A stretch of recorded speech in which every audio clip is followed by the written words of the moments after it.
मैं the school of science से भावेश जोशी बोल रहा हूँ। स्कूल के यूट्यूब चैनल में आपका स्वागत है। आज हम कक्षा 9 हिंदी में 16वीं इकाई भारतीय संस्कृति में गुरु शिष्य संबंध, जिसके लेखक है आनंद शंकर माधवन, इसका अध्ययन करने जा रहे हैं। श्री आनंद शंकर माधवन का जन्म केरल प्रदेश के क्विलन जिले में हुआ। डॉक्टर जाकिर हुसैन के संपर्क में आने से हिंदू मुस्लिम के मधुर संबंधों के पक्षधर बन गए। महात्मा गांधी के भारत छोड़ो आंदोलन में भी माधवन जी का सक्रिय सहभाग रहा। जेल में रहकर हिंदी भाषा का अध्ययन किया। जेल से छुटकर आप भारत भ्रमण को निकल पड़े और बाद में बिहार में मंदिर विद्यापीठ की स्थापना की। माधवन जी ने प्राचीन गुरु शिष्य परंपरा की गरिमा को स्पष्ट करते हुए वर्तमान शिक्षा प्रणाली पर परोक्ष रूप में करारा व्यंग किया है। हमारे समाज में व्यावसायिक संस्कृति का बोलबाला है। इस कारण गुरु शिष्य संबंधों में परिवर्तन आया है। पहले विद्यालय मंदिर के समान माने जाते थे। शिक्षा देना एक आध्यात्मिक अनुष्ठान था। वह परम सुख प्राप्ति का एक माध्यम था। उस जमाने में पैसे देकर शिक्षा खरीदी नहीं जाती थी। क्या आज वैसी स्थिति है? क्या आज शिक्षा के क्षेत्र में वही निष्ठा, वही त्याग नजर आता है? लेखक ने हमें अंतर्मुख होकर सोचने के लिए बाध्य किया है। विद्यार्थी मित्रों, आज આપણે પાઠ 16મો ભારતીય સંસ્કૃતિમાં ગુરુ શિષ્યનો સંબંધ, જેના લેખક છે આનંદ શંકર માધવન, એ ભણવા જઈ રહ્યા છીએ. લેખકનો જન્મ કેરળ પ્રદેશ, આપણું જે રાજ્ય છે દક્ષિણ ભારતમાં આવેલું, એના એક જિલ્લામાં થયો હતો. ક્વિલન જિલ્લામાં કોઈ ગામમાં. ડૉક્ટર જાકીર હુસેન, જે આપણા ભારતના ભૂતપૂર્વ રાષ્ટ્રપતિ હતા, એની સાથે સંપર્કમાં મળ્યા પછી એ હિન્દુ મુસ્લિમના બંને ધર્મના લોકો વચ્ચે મધુર સંબંધો હોય એના પક્ષધર બની ગયા હતા. મહાત્મા ગાંધીજીનું આંદોલન જે ચાલેલું ભારત છોડો, એમાં પણ આનંદ શંકર માધવન જોડાયેલા હતા. જેલમાં જવાનું થયું, ત્યાં પણ એને હિન્દી ભાષાનું અધ્યયન કર્યું. જેલથી છૂટ્યા પછી પોતે ભારત ભ્રમણ, એટલે કે આખા ભારતની યાત્રામાં નીકળી ગયા અને છેલ્લે બિહાર, જે આપણું રાજ્ય છે, એમાં એક વિદ્યાપીઠની સ્થાપના કરી. આ પાઠ જે છે એમાં આપણે લેખકે બતાવ્યું છે કે ભારતમાં ગુરુ શિષ્યની પ્રાચીન પરંપરા એકદમ સુંદર હતી અને અત્યારની સ્થિતિ જોઈએ તો એની ઉપર વ્યંગ કર્યો છે. આપણા સમાજમાં જ્યારે વ્યાવસાયિક, એટલે વ્યવસાય તરીકે શિક્ષણને ગણ્યું અત્યારની રીતે જોઈએ તો આ સમાજમાં અત્યારે વ્યાવસાયિક સંસ્કૃતિની બોલબાલા છે. એના કારણે તે ગુરુ શિષ્યના સંબંધમાં પરિવર્તન, ફેરફાર થયો છે. પહેલાં વિદ્યાલય હતા, શાળાઓ કે કોલેજો, એ મંદિરની જેમ પવિત્ર માની જાતી હતી. શિક્ષણ દેવાનું કામ એક આધ્યાત્મિક અનુષ્ઠાન, તપ જેવું હતું. આપણે કેમ કોઈ તપ કરીએ કે અનુષ્ઠાન પૂજા કેમ કરીએ, એની જેવું હતું. એ પરમ સુખ આપતું હતું અને પરમ સુખ મેળવવાનું માધ્યમ હતું. એ જમાનો એવો હતો કે પૈસા આપીને શિક્ષણ ખરીદાતું નહોતું. શું આજે એવી સ્થિતિ છે? આજે શિક્ષાના ક્ષેત્રમાં જે પહેલાં જેવી નિષ્ઠા હતી, પ્રામાણિકતા હતી, ત્યાગ હતો, એવું નજરે આવે છે? લેખકે એ વિશે આપણને અંતર્મુખ, એટલે પોતાની ભીતર જઈને, પોતાની અંદર જઈને એ વિચારવાનું કહ્યું છે કે આ શું બધું પહેલાં કરતાં કેટલું જુદું છે. બરાબર છે? हमारे समाज में व्यावसायिक संस्कृति का बोलबाला है. इसी कारण गुरु शिष्य संबंधों में परिवर्तन आया है. पहले विद्यालय मंदिर के समान माने जाते थे. शिक्षा देना एक आध्यात्मिक अनुष्ठान था. वह परमेश्वर प्राप्ति का एक माध्यम था. पैसे देकर शिक्षा खरीदी नहीं जाती थी. आज स्थिति बिल्कुल बदल गई है और अब शिक्षण कार्य पेट पालने का साधन बन गया है. लेखक કહે છે કે આપણા સમાજમાં વ્યાવસાયિક સંસ્કૃતિની અત્યારે બોલબાલા છે, એટલે કે ખૂબ છે. એના કારણે તે ગુરુ શિષ્યના સંબંધો છે એમાં પણ ફેરફાર થયો છે. પહેલાં શાળાઓ, કોલેજો મંદિર સમાન, મંદિરની જેમ પવિત્ર માની જાતી હતી. શિક્ષણ દેવાનું કામ હતું એક તપ જેવું હતું. અનુષ્ઠાન એટલે તપ, વિધિવત. આપણે કેમ પૂજા કરવાની હોય તો બધી વસ્તુઓ જે હોય, પૂજા પાઠ, એ બધું લાવીએ અને આખી વ્યવસ્થિત આખી પ્રાર્થના પ્રારંભ કરીએ, એની જેવું એક તપ તરીકે મનાતું હતું. અને ભગવાનને મેળવવાનું એક માધ્યમ હતું કે એના દ્વારા ભગવાનની પ્રાપ્તિ કરવાની હતી. પૈસા દઈને શિક્ષણ ખરીદાતું ન હતું. આજે સ્થિતિ સાવ બદલી ગઈ છે અને આજે શિક્ષણનું કાર્ય જે છે પેટ પાલને, એટલે જીવવાનું સાધન બની ગયું છે, એટલે કે રોજીરોટીનું સાધન બની ગયું છે. जिसे भारतीय संस्कृति कहा जाना चाहिए वह आज भारतीय मानसिक क्षितिज में क्रियाशील नहीं है. आज एक प्रकार की अव्यवस्थित व्यावसायिक संस्कृति व्याप्त है, जिसकी जड़ शायद यूरोप में है। भारतीयों के सार्वजनिक व्यवहार में गुरु शिष्य संबंध का भी तदनुरूप परिवर्तन हो गया है। यहाँ गुरु वेतनभोगी नहीं होते थे और न शिष्य को ही शुल्क देना पड़ता था। पैसे देकर विद्या खरीदने की यह क्रय विक्रय पद्धति निस्संदेह उस भारतीय मिट्टी का उपज नहीं है। शिक्षणालय एक प्रकार के आश्रम अथवा मंदिर के समान थे। गुरु को साक्षात परमेश्वर ही समझा जाता था। शिष्य पुत्र से अधिक प्रिय होते थे। यहाँ सम्मान मिलना ही शक्ति पाने का रहस्य है। प्राचीन काल में गुरु की शिक्षादान क्रिया उनका आध्यात्मिक अनुष्ठान थी। परमेश्वर प्राप्ति उनका एक माध्यम था। वह आज पेट पालने का जरिया बन गई है। લેખક કહે છે કે જેને આપણે ભારતીય સંસ્કૃતિ કહેવી જોઈએ એ આજના સમયમાં અત્યારના ભારતીયોમાં જોવા મળતી નથી. આજે એક પ્રકારની અવ્યવસ્થિત આખી સંસ્કૃતિ ઊભી થઈ છે, ફેલાઈ છે, ને જેના મૂળ જડ એટલે મૂળ યુરોપ ખંડમાં છે. ભારતીયો જે છે એના સાર્વજનિક વ્યવહારમાં એટલે કે જાહેર વ્યવહારમાં ગુરુ શિષ્યના સંબંધમાં જે ફેરફાર થયો એના કારણે છે. અહીંના ગુરુઓ એટલે કે ભારતના ગુરુઓ વેતન એટલે પગારના ભૂખ્યા નહોતા અને શિષ્યને પણ કાંઈ શુલ્ક એટલે કે ફી પૈસા આપવા પડતા ન હતા. પૈસા દઈને વિદ્યા ખરીદવાની આ ક્રય વિક્રય એટલે આપવું અને લેવું એ પદ્ધતિ નિસંદેહ એટલે શંકા વગર આ ભારતીય માટીની ઉપજ નથી, એટલે કે ભારતના એ સંસ્કાર ન હતા. શિક્ષણાલય એટલે શિક્ષણ વત્તા આલય એટલે કે શિક્ષણનું ઘર એટલે કે શાળા. એ શાળાઓ એવી હતી આશ્રમ અથવા તો મંદિર જેવી. આશ્રમમાં જેમ પવિત્રતા હોય, મંદિરમાં જેમ પવિત્રતા હોય, એની જેમ પવિત્ર હતું. ગુરુને પરમેશ્વર માનવામાં આવતા હતા. આપણે પેલો શ્લોક તમને ખ્યાલ હોય, ગુરુ બ્રહ્મા, ગુરુ વિષ્ણુ, ગુરુદેવો મહેશ્વર. તો ભગવાન માનવામાં આવતા, ગુરુને ભગવાન રૂપ મનાતા હતા, કારણ કે ગુરુ જ ભગવાનની ઓળખ કરાવે છે. શિષ્યો જે હતા એ પોતાના પુત્રોથી વધારે પ્રિય હતા.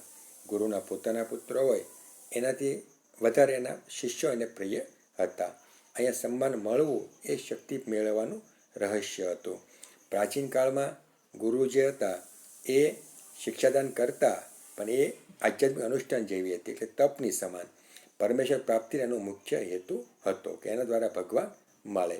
એ આજે પેટ ભરવાનું સાધન माध्यम बनी गई है। प्रारंभ में विवेकानंद को भारत में महत्वपूर्ण स्थान प्राप्त नहीं हुआ, पर जब उन्होंने अमेरिकन नाम कमा लिया तो भारतवासी दौड़े मालाएं लेकर स्वागत करने।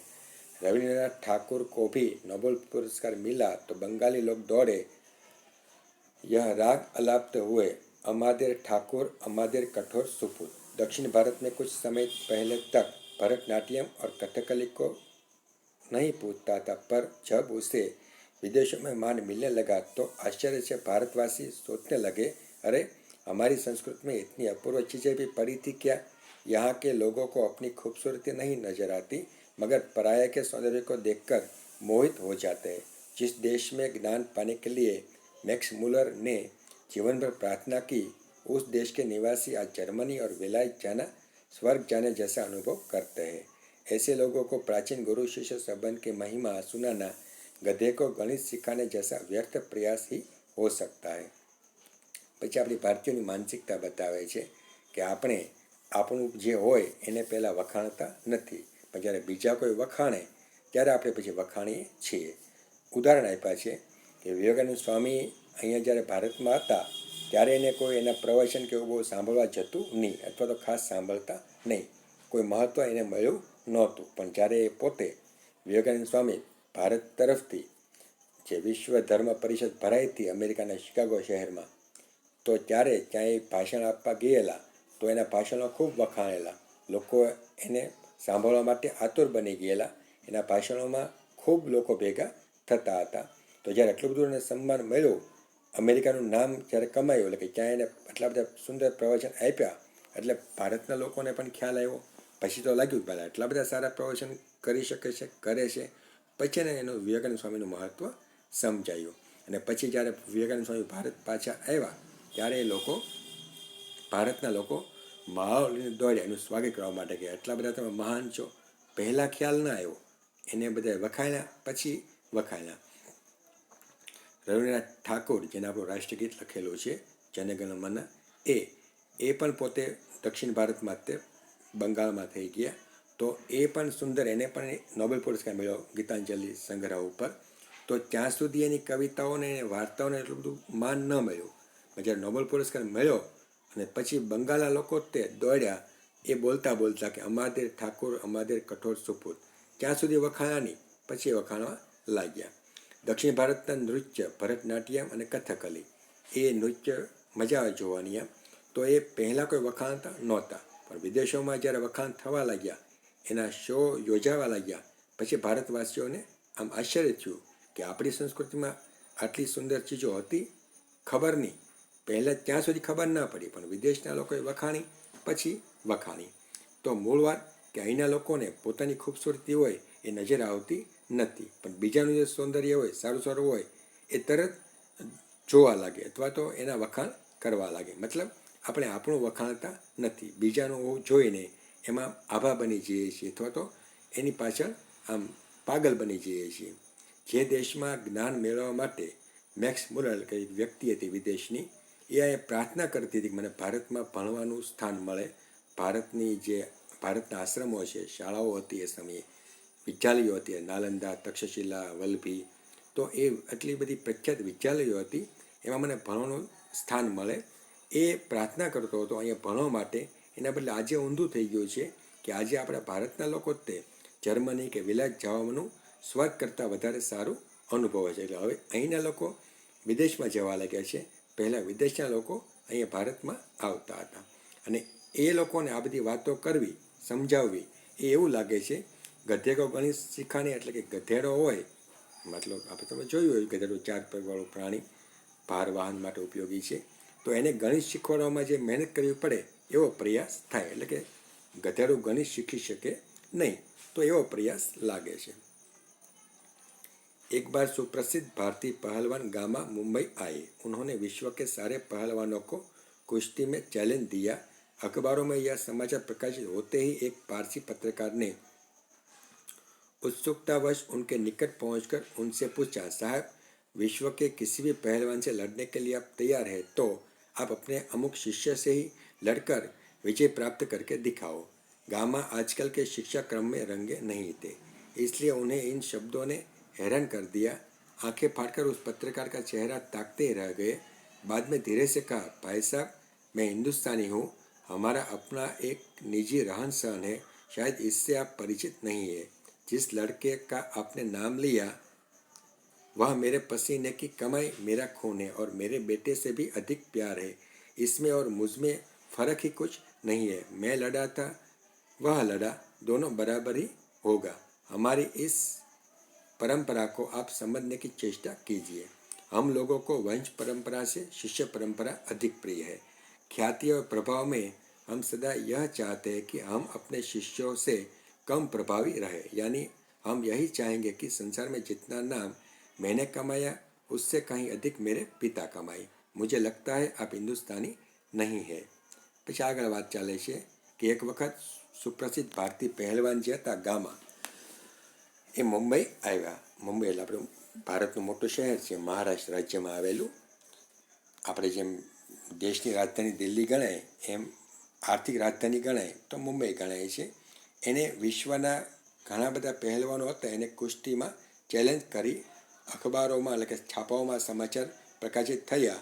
એટલે પારસી પત્રકાર હતા, એ જિજ્ઞાસાને કારણે, જાણવાની ઈચ્છાથી આની પાસે આવ્યા અને પૂછ્યું, સાહેબ, તમે વિશ્વના કોઈ પણ પહેલવાન હોય એની સાથે કુસ્તી કરવાની ઈચ્છા ધરાવો છો, એટલે કે તૈયાર છો અને એને હરાવો પણ છો, તો તમે તમારા અમુક શિષ્યો જે છે એની સામે કેમ લડતા નથી અને કેમ જીતતા નથી? ગામા જે હતા પહેલવાન, એ અત્યારની જે શિક્ષણ પદ્ધતિ છે, શિક્ષણનો ક્રમ છે, એમાં રંગાયા નહોતા, પણ એ સમયના હતા. એટલે એને આ શબ્દો સાંભળ્યા એટલે હેરાન થઈ ગયા. આંખો આમ ફાડે એની સામે એનો ચહેરો જોતા રહ્યા. પછી ધીમેથી કીધું કે ભાઈ સાહેબ, હું હિન્દુસ્તાની છું, એટલે કે ભારતીય છું. અમારું અહીંનું એક રહેવાની એક પદ્ધતિ છે, રીતભાત છે, રીત રિવાજ છે, અને તમને એ વિશે ખ્યાલ નહીં હોય. જે છોકરાનું તમે નામ બતાવ્યું કે તમે આની સાથે કુસ્તી કરો, એ મારે પસંદગી કમાઈ, એટલે મારી મહેનતની કમાઈ છે, એટલે કે મેં એને ટ્રેન કરેલો છે, ટ્રેનિંગ આપેલી છે, પ્રેક્ટિસ કરાવેલી છે, મારી જ મહેનત એમાં છે અને મને એ વ્યક્તિ મારા પુત્ર કરતાં પણ વધારે પ્યારી છે, ગમે છે. એનામાં અને મારામાં કંઈ ફરક નથી. હું લડું કે એ લડે, બંને બરાબર જ છે. અમારી પરંપરા જે છે એ તમે સમજવાનો ચેષ્ટા એટલે પ્રયત્ન કરો. અમારા લોકોમાં વંશ પરંપરા કરતાં શિષ્ય પરંપરા વધારે પ્રિય છે. વંશ પરંપરા એટલે પિતા પુત્ર એનો પુત્ર, એ વંશ પરંપરાથી. શિષ્ય પરંપરા એટલે આ ગુરુ એનો શિષ્ય એના શિષ્ય, એ વધારે પ્રિય છે. ખ્યાતિ મળવાની હોય, પ્રસિદ્ધિ મળવાની હોય, પ્રભાવ વધવાનો હોય, એમાં અમે એવું વિચારીએ છીએ કે અમારા શિષ્યો જે હોય એ અમારાથી આગળ વધે, એટલે કે શિષ્ય ગુરુથી પણ આગળ વધે. અને અમે એવું જ વિચારીએ છીએ કે સંસારમાં જે પણ અમને નામ મળે, પ્રસિદ્ધિ મળે, એ પ્રયત્ન અમારો એવો હોય કે અમારાથી વધારે પ્રસિદ્ધિ અમારા પિતાને મળે. મને એવું લાગે છે કે તમે भारतीय नहीं। भारत में गुरु शिष्य संबंध का वह भव्य रूप आज साधुओं, पहलवानों और संगीतकारों में थोड़ा बहुत ही सही पाया जाता है। भगवान रामकृष्ण वर्षों योग्य शिष्य को पाने के लिए प्रयत्न करते रहे। उनके जैसे व्यक्ति को भी उत्तम शिष्य के लिए रो रो कर प्रार्थना करनी पड़ी थी। इसे समझा जा सकता है कि एक गुरु के लिए उत्तम शिष्य कितना महंगा और महत्वपूर्ण है। संतान प्राप्ति वर्ग उन्हें दुख नहीं देता, पर बगैर शिष्य के रहने के लिए वे एकदम तैयार नहीं होते। इस संबंध में भगवान ईशा का एक कथन सदा स्मरणीय है। उन्होंने कहा था, मेरे अनुयायी लोग मुझसे कहीं अधिक महान हैं और उनकी जुतियाँ होने की योग्यता भी मुझ में नहीं है। यही बात है, गांधी जी बनने की क्षमता जिनमें है उन्हें गांधी जी अच्छे लगते हैं और वे ही उनके पीछे चलते भी हैं। विवेकानंद सिर्फ उन्हें पसंद आएंगे जिनमें विवेकानंद बनने की अद्भुत शक्ति निहित है। પછી આગળ બતાવે છે કે ભારતમાં જે ગુરુ શિષ્યની પરંપરા હતી એનું ભવ્ય રૂપ હતું એ આજે હજી જોવા મળે છે, પણ માત્ર સાધુઓમાં, પહેલવાનોમાં અને સંગીતકારોમાં થોડું થોડું રહ્યું છે. ભગવાન રામકૃષ્ણ એટલે રામકૃષ્ણ પરમહંસ જે સ્વામી વિવેકાનંદના ગુરુ હતા, જેને પહેલાં બેલુર મઠની સ્થાપના કરેલી દક્ષિણ ભારતમાં તમિલનાડુ પાસે, તો કન્યાકુમારી પાસે. તો એ રામકૃષ્ણ પરમહંસ વર્ષો સુધી યોગ્ય શિષ્ય મેળવવાનો પ્રયત્ન કરતા રહ્યા. એની જેવી મહાન વ્યક્તિને પણ ઉત્તમ શિષ્ય મેળવવા માટે ભગવાનને પ્રાર્થના કરવી પડી કે મને ઉત્તમ શિષ્ય આપો. એનાથી સમજી શકાય છે કે ગુરુ માટે ઉત્તમ શિષ્ય મેળવવો કેટલો મોંઘો અને મહત્વપૂર્ણ છે. શિષ્ય ગમે એને બનાવી ન નખાય. શિષ્યમાં અમુક ગુણ હોવા જોઈએ, એને શિષ્ય બનાવાય. સંતાન પ્રાપ્તિ કરતાં પણ એને શિષ્યનું મહત્ત્વ વધારે હોય છે. એટલે કે સંતાન ન હોય, માનો ગુરુને સંતાન ન હોય તો જ એ સ્વીકારી શકે છે, પણ શિષ્ય વગર પોતાને સ્વીકારી શકતા નથી. પોતાનો શિષ્ય તો હોવો જ જોઈએ અને એ પણ ઉત્તમ હોવો જોઈએ. આ સંબંધમાં ભગવાન ઈશુનું એક વાક્ય યાદ રાખવા જેવું છે. એને કહેલું છે કે મારા અનુયાયી એટલે કે મને જે પૂજે છે, મારી પાછળ જે છે, એ મારાથી પણ વધારે મહાન છે.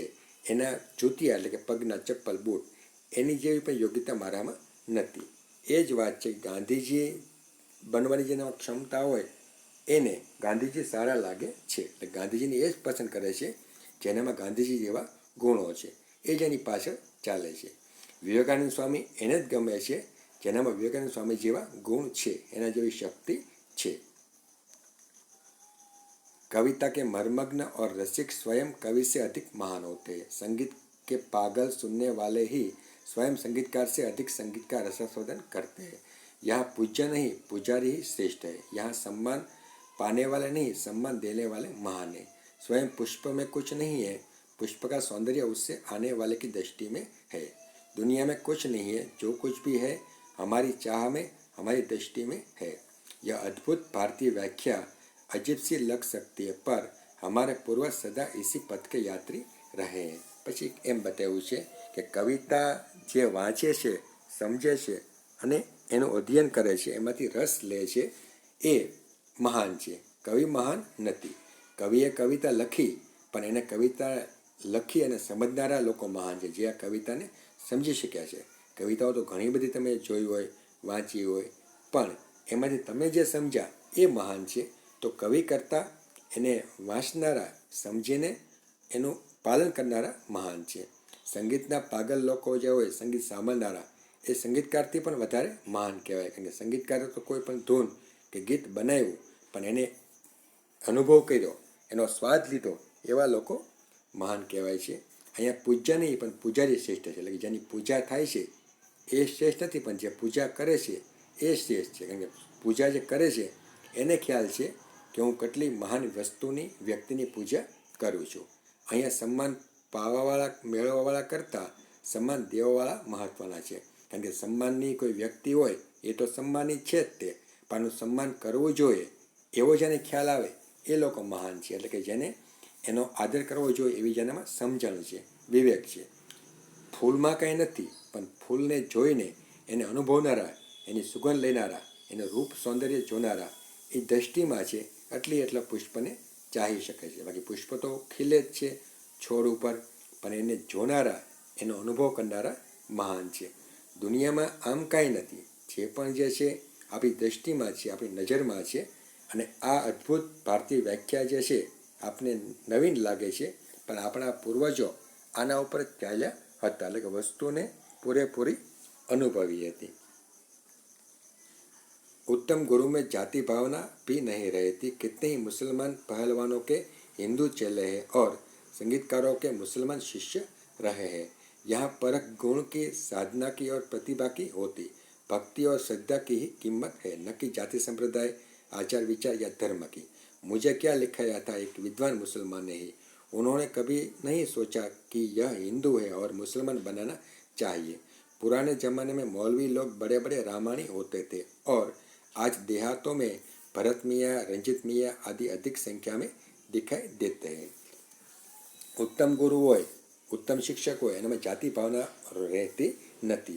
એવા કેટલાય મુસલમાન પહેલવાનો હતા જેના શિષ્યો હિન્દુ હતા, ચેલ એટલે શિષ્ય. અને એવા કેટલાય સંગીતકારો હતા જેના મુસલમાન શિષ્યો હતા. અહીંયા પરખ ગુણની થાય છે, સાધનાની એટલે કે તપની થાય છે, અને પ્રતિભા એટલે એનામાં જે આવડત છે, વિશેષતા છે એની પરખ થાય છે, અને શ્રદ્ધાથી એને આગળ વધારાય છે. એમાં જાતિ સંપ્રદાય, આચાર વિચાર, વર્તન કે ધર્મ કોઈ ભાગ ભજવતો નથી. કોઈ પણ ધર્મ ના હોય, કોઈ પણ જાતિ ના હોય, એ કાંઈ મહત્ત્વ હોતું નથી. મને લખનાર મુસલમાન વ્યક્તિ હતા. એને ક્યારેય નહોતું વિચાર્યું કે આ હિન્દુ છે અને મુસલમાન બનાવવા જોઈએ. પુરાના જમાનામાં એટલે પહેલાં જે મૌલવી હોય એ મૌલવી મોટા મોટા રામાયણી હતા, એટલે કે રામાયણની કથાઓ કરતા હતા. અને આજે દેહાતો એટલે કે ગામડાઓમાં ભરત મિયાँ, રंजित मियाँ એવા નામ હોય છે. आज के गुरु भी सिर्फ सेवा लेने में ही चतुर है, देने में नहीं. उपनिषदों में आचार्यों ने कहा सेवा देने की चीज़ है, लेने की नहीं. सेवा लेने के अधिकारी बच्चे, रोगी, असहाय और वृद्ध बच्चों को परमेश्वर का ही मूर्त रूप समझ. सेवा रूपी पूजा से उनकी शक्ति को प्रज्वलित करने क्षमता और सहृदयता रखने वाले ज्ञानी और तपस्वी पुरोहित आजकल के गुरु नहीं रह गए. किसी भी देव मंदिर की मूर्ति की शक्ति उतनी मात्रा तक ही संभव है जितनी मात्रा तक उसके पुजारी की भाव पूजा में नैवेद्य भावना भरी रहती है. છેલ્લે કહે છે કે આજના ગુરુઓ જે છે એ માત્ર સેવા લેવામાં ચતુર છે, દેવામાં નહીં. એટલે કે સેવા લેવાની ઈચ્છા રાખે છે, મારું આ કામ કરો, મારું આ કામ કરો, પણ પોતે કોઈનું કામ કરતા નથી. ઉપનિષદો જે આપણા છે એમાં આચાર્યોએ કહ્યું છે કે સેવા દેવાની વસ્તુ છે, લેવાની વસ્તુ નથી. એટલે કે આપણે કોઈની સેવા કરવી જોઈએ, કોઈની સેવા લેવી જોઈએ નહીં. સેવા કોની કરવી જોઈએ અથવા તો કોને સેવા કરાવવી જોઈએ? નાના બાળકો હોય, બીમાર હોય, અસહાય, વૃદ્ધ હોય, એ બધાની સેવા કરવી જોઈએ. એની સેવા કરવામાં વાંધો નહીં. આ બધા ભગવાનનું રૂપ કહેવાય, કારણ કે એમાં ભગવાન વસેલા છે. ભગવાન દરેકમાં વસેલા છે, પણ રોગી, અસહાય, વૃદ્ધ, બાળકો એ પોતાનું કામ જાતે કરી શકતા નથી, તો એનું આપણે કરવું જોઈએ. સેવારૂપી પૂજા હોય એની શક્તિ પ્રગટ કરવા માટે, ક્ષમતા વધારવા માટે સહૃદય રાખવું જોઈએ. અને તપસ્વી પુરોહિત, જ્ઞાની આજકાલના ગુરુઓ જોવા મળતા નથી, બહુ ઓછા જોવા મળતા હશે. કોઈ પણ દેવ મંદિર હોય એમાં જે મૂર્તિ હોય એ મૂર્તિની કેટલી શક્તિ છે, કેટલું તેજ છે, એનો આધાર એ મૂર્તિમાં નહીં પણ પૂજારી જે હોય, જેની પૂજા કરે છે એ કેટલી ભાવથીની પૂજા કરે છે, કેટલો તન્મય બની જાય છે, કેટલો તલ્લીન બની જાય છે, એના ઉપર આધાર રાખી શકાય છે. માનો આપણે અજવાળું કરવું હોય તો ખૂબ અજવાળું કરવું હોય તો આપણે મોટો લેમ્પ કરીએ છીએ, અને થોડો ઉજવાળો કરવો હોય તો નાઇટ લેમ્પ, નાનો લેમ્પ કરીએ છીએ. એમ એ લેમ્પના આધારે અજવાળું હોય છે, એમ જે મૂર્તિ હોય તો પૂજારીની જેટલી ભક્તિ હોય, તપ હોય, શ્રદ્ધા હોય, એના આધારે મૂર્તિનું તેજ, મૂર્તિની શક્તિ હોય છે. બરાબર વિદ્યાર્થી મિત્રો? તો આખો પાઠ આપણી ભારતીય સંસ્કૃતિમાં ગુરુ શિષ્ય પરંપરા હતી, જે આદર ભાવના હતી. ગુરુને પોતાના શિષ્યો પોતાના પુત્રોથી વધારે પ્રિય હતા, પુત્રોથી વધારે પ્રિય હતી. એમ શિષ્યોને પણ પોતાના ગુરુ ઉપર ગૌરવ હતું, માન હતું. તો આજે થોડો ઘણો ફેરફાર એમાં છે, એ વિશે લેખકે વાત કરી છે. બરાબર, અહીંયા પાઠ આપણે પૂરો કરીએ છીએ. આગળનું પછી જોઈશું.